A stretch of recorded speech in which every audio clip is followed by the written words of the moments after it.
Hey guys, so before this video starts, I have a pretty exciting announcement. I've teamed up with highnoon.gg, and they have allowed me to host one of their featured fantasy leagues for Overwatch League Season 3.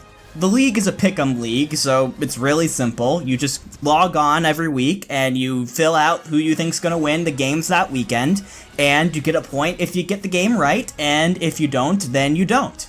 This will go on for the entire season, and then at the end of it all, I'll be giving the top 3 a $10 Amazon gift card. It's not much, but it's just a way to say thank you for participating. And you'll also get a special role in my Discord, which is pretty cool. By the way, if you haven't joined my Discord and you plan on participating in this league, please join my Discord. To be honest, if you win, I have no idea how else I'm going to get in contact with you. Anyways, thanks guys, enjoy the video. The Philadelphia Fusion were probably the biggest surprise of Season 1. Most people predicted them to be a mid-table team, talented, but hindered by the mind-boggling number of nationalities that they were attempting to join together.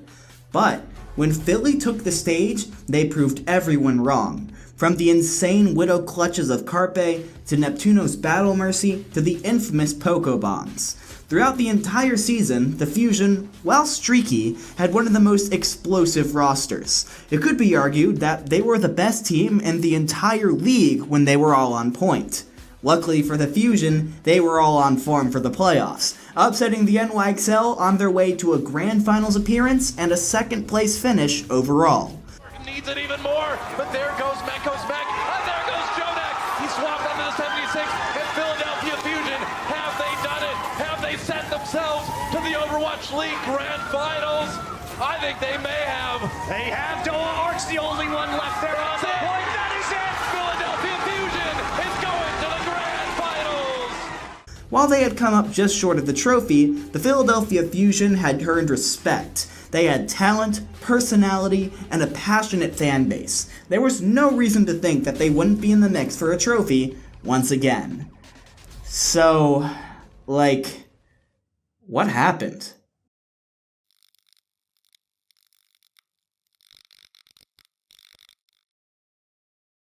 Philadelphia had an objectively successful Season 1, so the fact that they didn't feel like they needed to make many moves in the offseason does make sense. There were some changes in the coaching staff to go over. The former head coach of the team, Carpe, would be moving up in the organization, becoming the director of Overwatch operations for the Fusion as a whole. Meanwhile, former assistant coaches in Hayes and named Hui would be leading the team as co-head coaches, a structure that we haven't seen very much in Overwatch League. Then, to replace Carpe, Christopher was brought on as a new assistant coach. While he may be most well known for being Chips' brother, he has a lot of competitive experience on Team Snakes, a moderately successful Contenders Europe team, and was a member of Team UK in the 2018 World Cup. This dude knew what he was doing. As far as the roster goes, the Fusion changed almost nothing. All they did was axe players like Dayfly, Joe Meister, and Shadowburn, who saw almost no playtime in the second half of the season anyways, and shipped their backup off-tank, Hotba, off to the Guangzhou Charge. Other than that, the team was staying the same, and why not? If you watched any Fusion games in Overwatch League Season 1, you would know about the wrath of Carpe. This man is enough reason to root for the Fusion, but for those of you who are unacquainted, allow me to introduce you to this monster of a DPS player. Get up, down for the face and down. Oh, like a butterfly, stinging like a Mack truck to the face, babe. That's the counter snipe on the baby, babe. Dak brings him up. Oh, then Dak goes down. It's not looking like pressure. Too much pressure here for Philly. But Carpe with the 2 monster kills, and he continues to do the damage. Jumped on, but it looks like the Boston Uprising get too busy trying to take the point. That's the Widow Duel 1. Again, Philadelphia Fusion always trying to come out on top. Striker though, lands a big triple on the barrage there. The Graviton helping. Both supports are caught together. That's what they needed, but Carpe strikes in again. Striking down, Kellex also being removed. Carpe, what are you doing? This is unbelievable. He turns around and gets on the point. Inquo follows it up. How have they redone this? How do you retake a point like that? So if that wasn't enough, you also had the master of Diva Bombs and Poko, Frankie just swinging through. Oh, Poko! the most bloodthirsty support in Neptuno, Gonna be the Valkyrie use. Lynx is gonna be very careful. Neptuno gets another kill in that fight. The Battle Mercy, what is going on, Neptuno? the Flex God EQO, In for a bit of a barrage. There it is. Jonak down. The DC on Meko. and a calm, consistent force at flex support in Boombox. Birdring, and now, These were the players that took this team to the Barclays Center last season, and they were all back, along with solid backups like Snillo and Elk on two-way contracts. But Philly fans may have noticed that I have been avoiding talking about a certain main tank player, so here's my take on that. I mean, I guess I'm a Sato apologist. I don't think he's great, like he's not the main tank that's going to carry this team to a trophy. However, I don't think he deserves all the crap thrown his way. It feels like sometimes this community assumes that every time Sato dies early in a fight, it's his fault alone, which just isn't true. This is a team game. Like, he does feed sometimes, but almost every main tank does. In my opinion, Sato's play directly reflects the play of the rest of his team. If everyone is clicking, then Sato will find success. If something's wrong, he feeds. That's it. That's all I'm saying. However, I would agree that he is the weakest link on the Fusion, and the fact that Philly did absolutely nothing about it was concerning. Like, Fraggy was there, and we could yell for Fraggy all we wanted, but we all knew deep down that he wasn't going to see the stage. To the Fusion and their organization, Sato was their prized possession, their bell cow, the main tank that was going to lead them to a trophy. All the fans of the franchise could do was hope that they were right.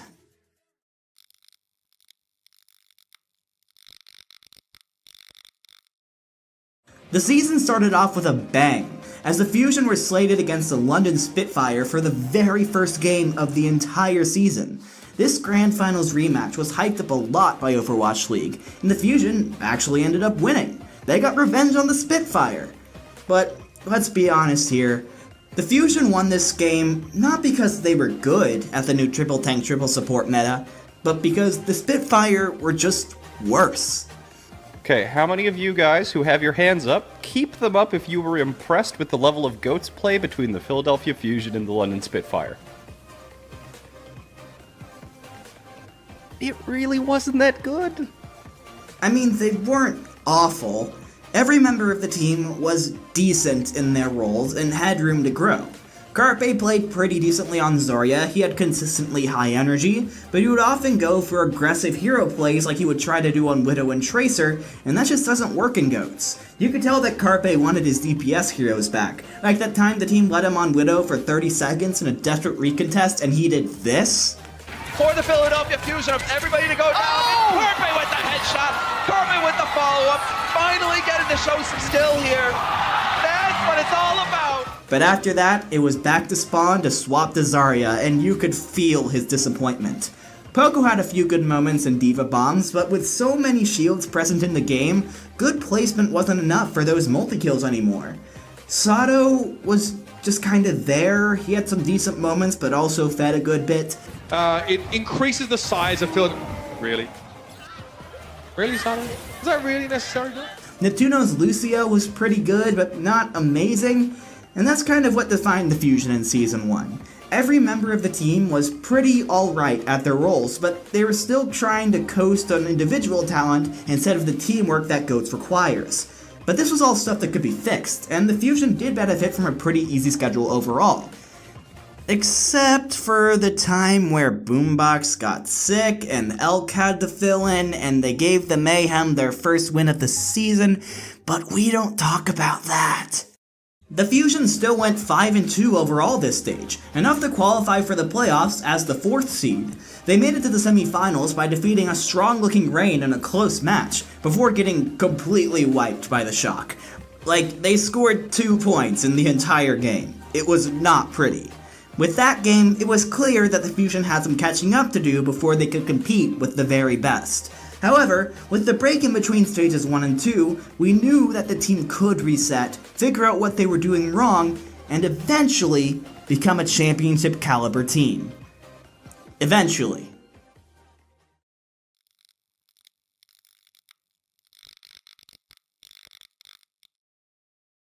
Okay, I mean, you had to take some punishment for the easy schedule you had in Stage 1, right? A stage that included NYXL twice and the Shock? Yeah, with the way Philly's been playing, they're losing at least 3 games this stage. That's fine, but it's their fourth that I want to touch on here. A rematch against the London Spitfire. A match that London ended up winning, even though it was mostly a Goats mirror matchup, just like their Stage 1 game. To be fair to the Fusion, it was pretty close, but when you look at this in comparison to Stage 1, the Spitfire look like they have a better handle of how they want to play. They had better target selection, they made more decisive plays. Meanwhile, the Fusion hadn't really improved. They were still dealing with the same issues that they had in Stage 1. In fact, I'd argue that they even looked a little worse. Like, even if the Fusion were playing Goats wrong before, at least they were confident about it. They didn't look confident anymore. London would win this game on a close 2-1 score, and I want to emphasize that this was a close game. But a game that the Fusion could beat fairly easily a month ago, 3-1, had now caught up to and surpassed them. The Spitfire weren't the only team improving at a faster rate than the Fusion either. In fact, after stages like this, where their only wins were against Florida, Toronto, and Houston, a combined 2 wins this stage across those 3, Philadelphia's playoff spot started to get called into question despite the team being positioned well on the leaderboard. For this stage though, a 3-4 record overall was not enough to make the playoffs.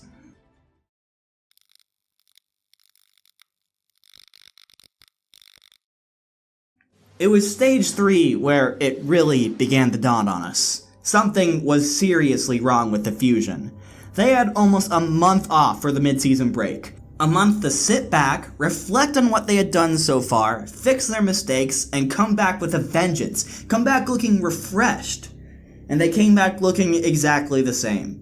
Uncoordinated, unsure of themselves, just kind of standing in a choke until the other team decided to make a move, and there wasn't even really a counterattack, they just died.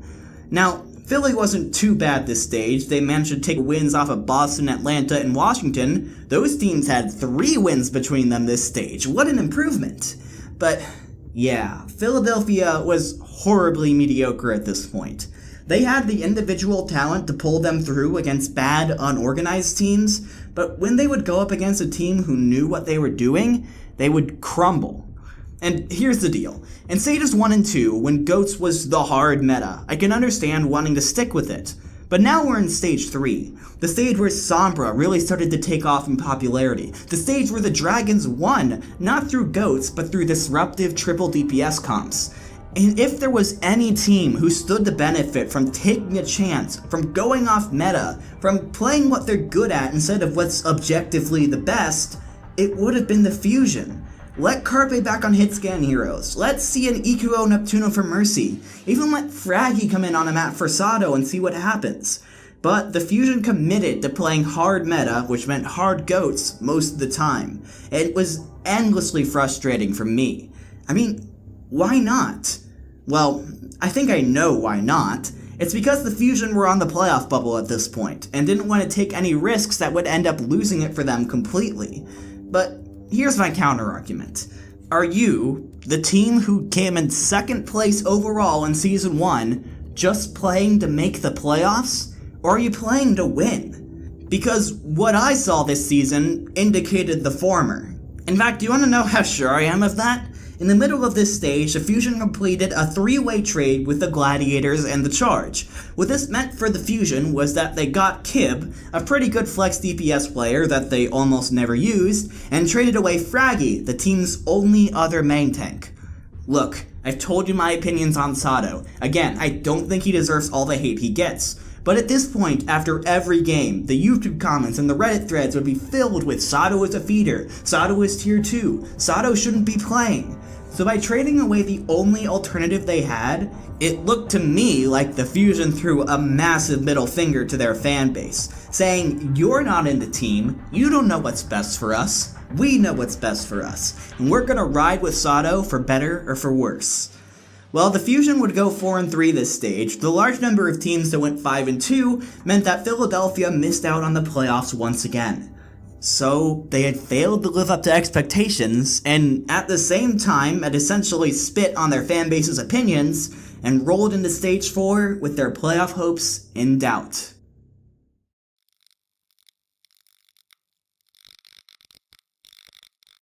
But suddenly, a glimmer of hope emerged. Roll lock. This could be it. Carpe and EQO would be back on DPS characters. We'd be moving back to a more chaotic meta, the kind of meta that Philly thrived in Season 1. This could be a resurgence at just the right time.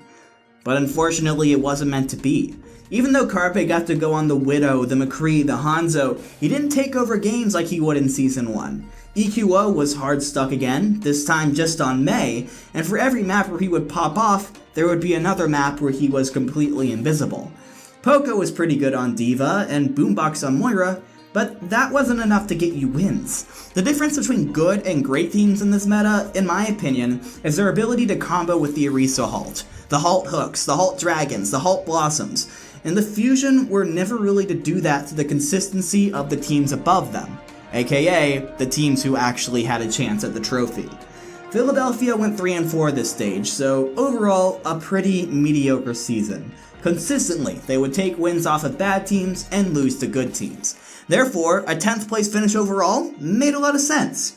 But on the bright side, they had claimed a spot in the play-ins bracket, giving them a chance at the postseason. Did anyone believe in them? No.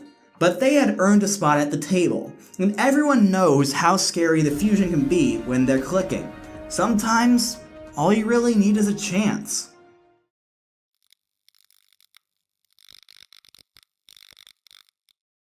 Okay, so I was being way too optimistic there. Yeah, the Fusion's first game in the play-ins bracket was against the Dragons, and they lost. The team got shredded by Youngjin's Doomfist, DM outperformed Carpe, and they played around Gamsu way better than the Fusion did around Sato. They did put up a good fight. It was a 4-2 match, including a tie in Anubis, and I do have to shout out Poko because he pulled off some insanely good Sigma plays, but at times it felt like Poko was the only one who actually wanted to win, and everyone else was just going through the motions. Unfortunately, Philadelphia dropped out of the postseason on their first game, ending the season in 11th place overall.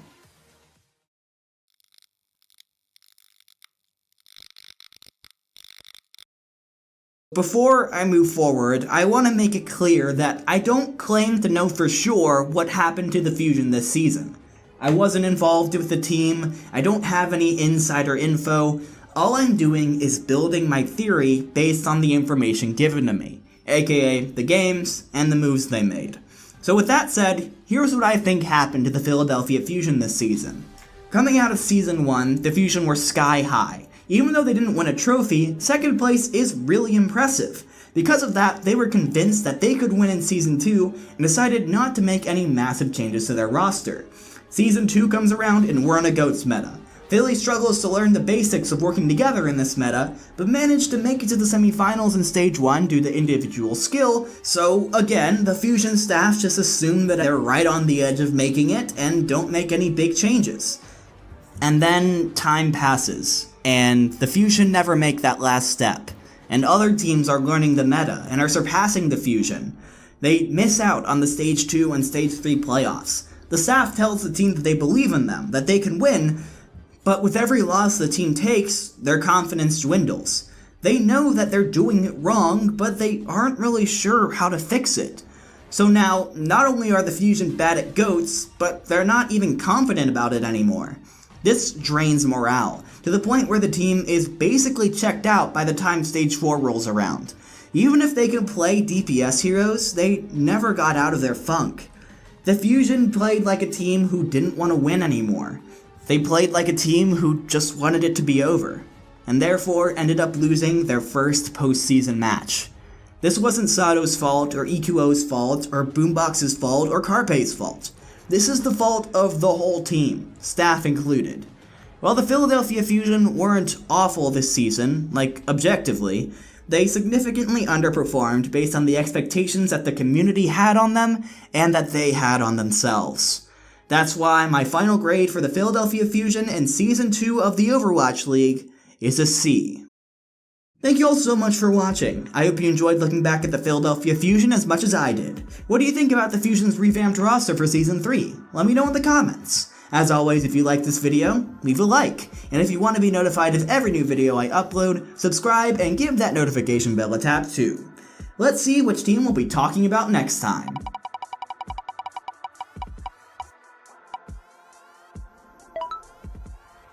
Alright, Dallas, finally. This will be an interesting one. Thanks for watching, guys, and until next time, don't get tilted.